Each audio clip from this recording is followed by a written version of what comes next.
Now, I don't know Wayne Madsen's view on this overall. I just know that he covers telecommunications, the NSA, the CIA, net neutrality, and is involved with the Electronic Frontier Foundation and the Freedom of the Internet groups, has been involved in it since these groups were started. He's testified to Congress, the EU, you name it. Members of Congress have also had him as expert witness. So he is uniquely positioned as probably the biggest NSA whistleblower most people never heard about. You hear about Snowden all day, but Madsen was blowing the whistle back when they didn't arrest you for exposing criminal activity 20 years ago when he left the National Security Agency. Before that, he was in electronic anti-submarine warfare operations in highly classified areas of the Navy.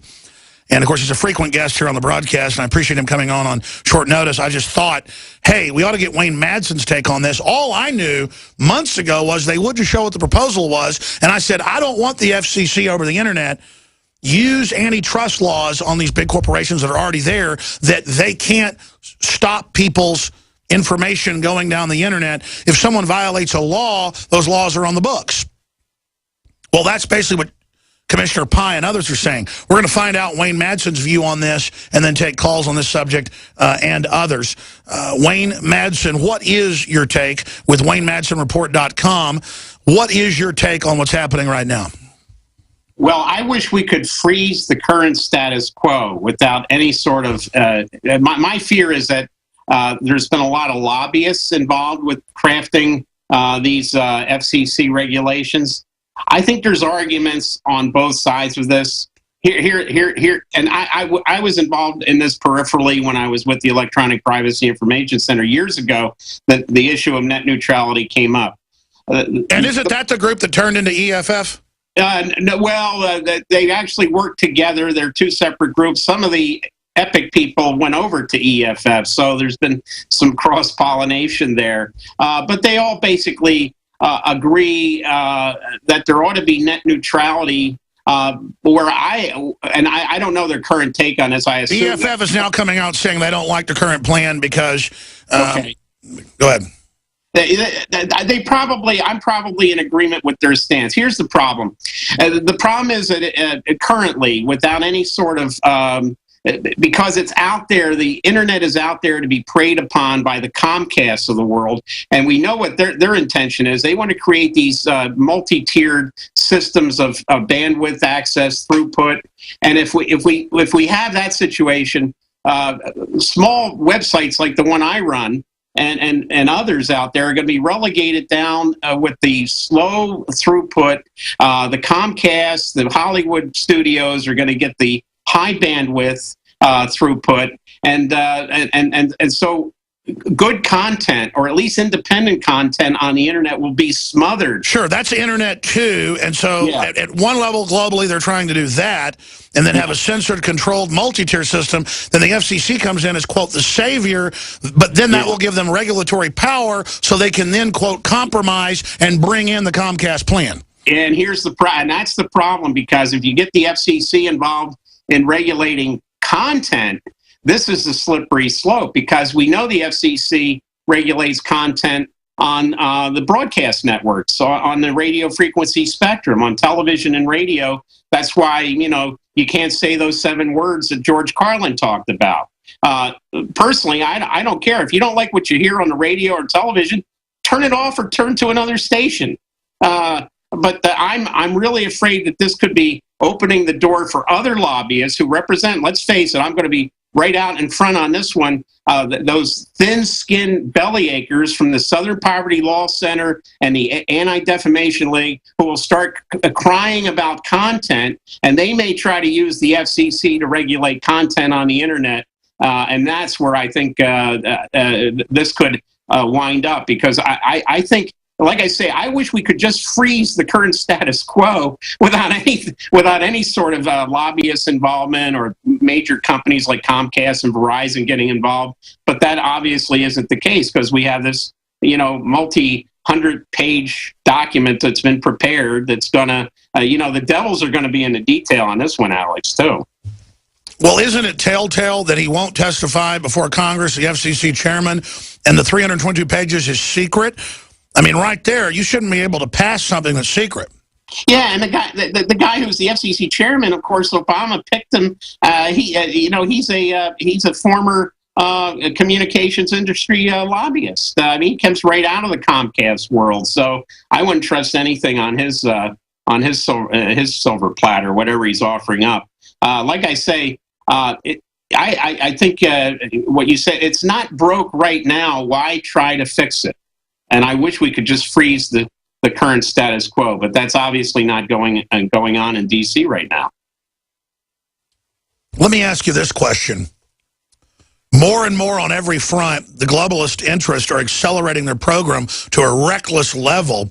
A, do you agree with that statement? And B, why do you think every globalist project is being put into overdrive right now? Oh, well, look, the globalists are afraid right now. Look what's happening in Europe with Greece. I mean, the Greeks, unfortunately, buckled. They had this new government. They said, look, we're not going to play around with these bankers and this austerity, but it looks like they, in the 11th hour, they cut this deal. But these are like the little Dutch boy trying to keep his finger plugged in the dam because there's leaks springing up all over the world, and they're getting, frankly, very, very nervous about what's going on. Elaborate on the Greece-German situation. Well, what we had in a victory of Syriza, that's the far-left party in Greece, it was an anti-austerity vote. Greece has been told to sell off all their public sector assets, everything from the ports, which they were forced to sell to the Chinese, to airports, to ferry systems, you name it, hospitals, everything was on the chopping block. They wanted to do to Greece what's going on in Ukraine right now, selling public assets for like pennies to the dollar. And the only people that were making out were these, globalist bankers in Frankfurt, the European Central Bank, the EU, and the IMF, what they call in Greece the Troika, the IMF, the European Union, and the European Central Bank. And there have been people on pensions in Greece have been thrown off their pensions.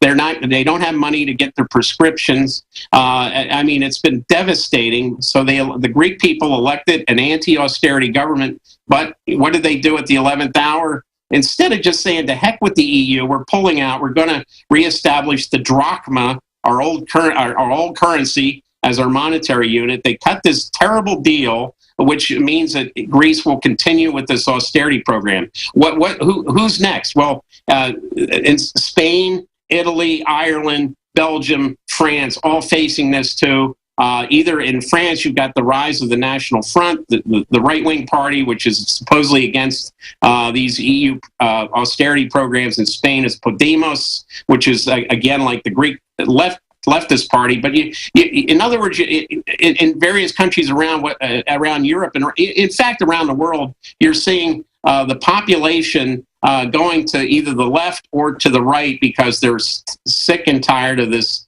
status quo that's been engineered by these globalists. What they're going to is nationalist anti-austerity parties, and when you analyze the Greek debt and others, as you've done, and I've had economists on, 90%, whether it's Iceland, whether it's Greece, whether it's Ireland, whether it's Spain, whether it's Portugal, 90 to 93% of the debt, it's always the same globalist formulae, is a fraudulent derivatives, credit default swap, or other derivative trash counterfeit that Goldman Sachs, in almost every case, operatives have had the president or prime minister sign the people on to, quote, bail out the banks, but then it's their debt to the very bankers they just bailed out. And so their pension funds get raided, or they've got to bail in and give money to the banks. I mean, this screw job is so epic it makes my head spin. When we come back, Wayne, I want to talk about that with you. I want to go to phone calls. I want to ask you the wild card question. What big stories are you working on right now? And so much more. TheWayneMadsenReport.com. He's almost right now. And we're going to tweet that out at RealAlexJones at Infowars.com. Stay with us, ladies and gentlemen. I'm Alex Jones. Then create a synthesis that is the end game that you wanted to begin with. The Hegelian dialectic of problem, reaction, solution is a Straussian economic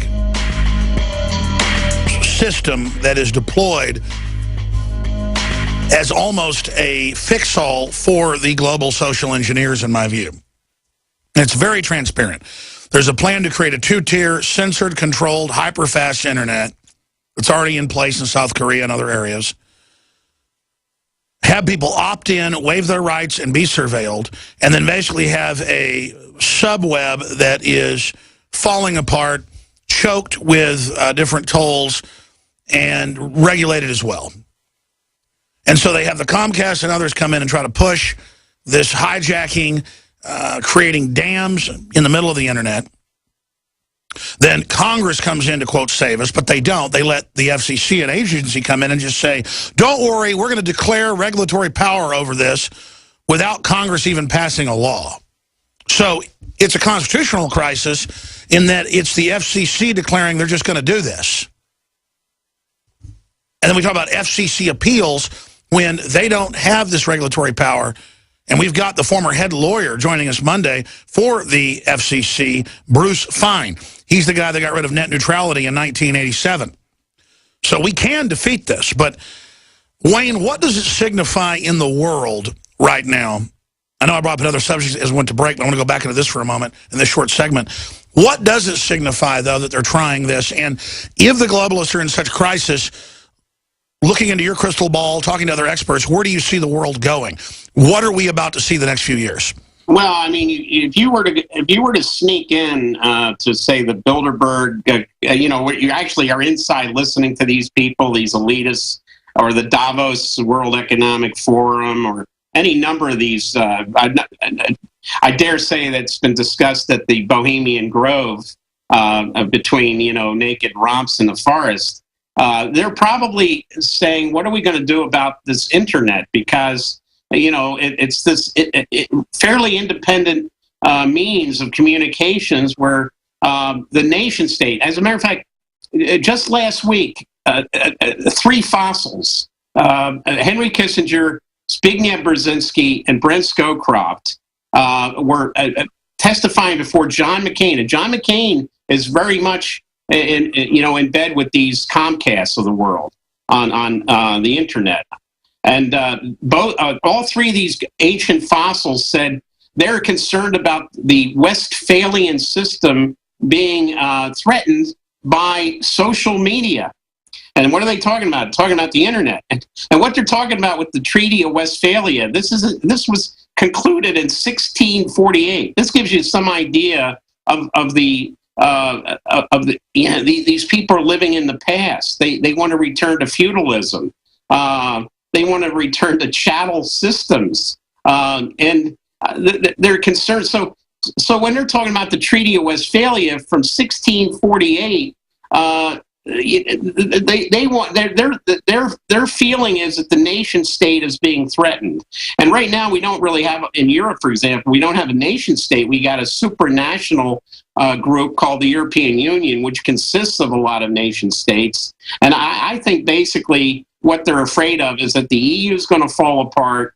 All this Western Hemisphere, NAFTA and CAFTA and the Trans-Pacific Partnership and the Transatlantic Trade Partnership, all this stuff is going to come to a screeching halt because the people are going to say, no, that's our jobs. That's our way of life. That's our standard of living. That's our cultural identity, too. That's what Russia's upset about, where they're trying to force feed Russia to adopt standards. They're trying to force them to take political correctness, open borders, and Russia just isn't buying it and expanding on that. You're absolutely right. For those that don't know, it was about 9 years ago. We're going to try to find the article. We'll have to find the exact headline to find it when it's that old. But remember, he came out lobbying for Comcast and said, we need a law with no proof, basically, was the law they wanted, that Comcast and the recording industries were proposing to, quote, blow up pirates' computers.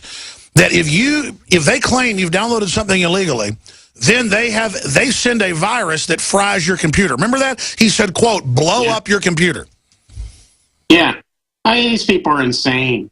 But the mere fact that you had Scowcroft, Kissinger, and Brzezinski testifying before some... shows they're scared. Yeah, I mean, they have to haul these people out of the crypt. to complain about how the Westphalian treaty system is being threatened by social media. You know, they're talking about you, they're talking about me, they're talking about everyone else out there